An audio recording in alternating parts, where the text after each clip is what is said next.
Hi everyone, this is Jennifer Timko from Stampin' on the Fly.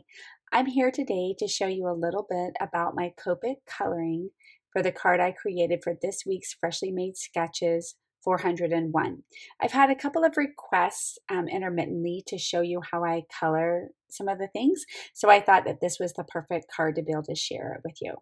So I'm going to talk a little bit and then I'll just let you watch how I do the coloring, and then I'll talk a little bit more about how I put the rest of the card together.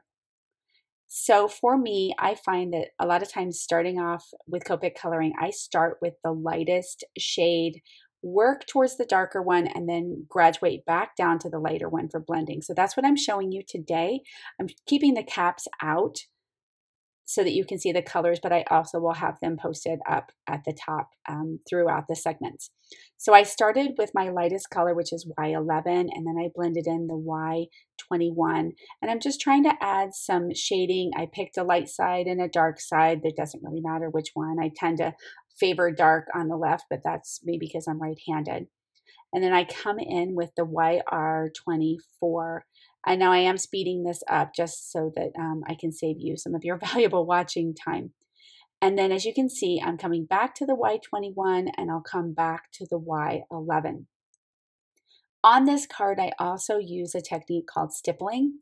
And really it's just putting little dots in to help accentuate the shadowing and shading that you want to do. So once I had the three colors in, I came in with Y17 here, and you can start seeing that I'm starting to do the stippling. Now this is 4 times speed, so that kind of gives you a little bit of an idea of how long this actually takes, but it really isn't too time consuming. So again, I come in with the Y17, which is a little more orange, which I wanted to add that in. And then I'm going to come back in again with the YR24 and then back to the light colors again. Adding dots in those lighter colors kind of helps mellow out any of the sharpness of the darker dots. So that is how I did this flower, and then I'm going to move on to showing you, I did exactly the same technique with both the center and the leaves. So I'm going to go ahead and share that with you, and just let you watch for a little bit.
So as I finish up the coloring here, I took this over to my Gemini Junior and used the coordinating dies to cut out the flowers, and then I started setting up for the rest of the card. You'll notice I did a second stamp here. My first one had a big old piece of cat fur on it and smeared across it. You can't quite see it on here, but that is why I stamped it a second time.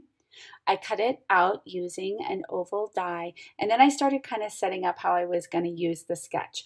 I thought that these braided circles from Pinkfresh Studios was perfect, so I used the one that cut, and then I used one of the cutting dies that actually, I used it as an embosser to set up for the sketch. And here I'm just playing a little bit with my format to decide how I was going to use the flowers and the sentiment.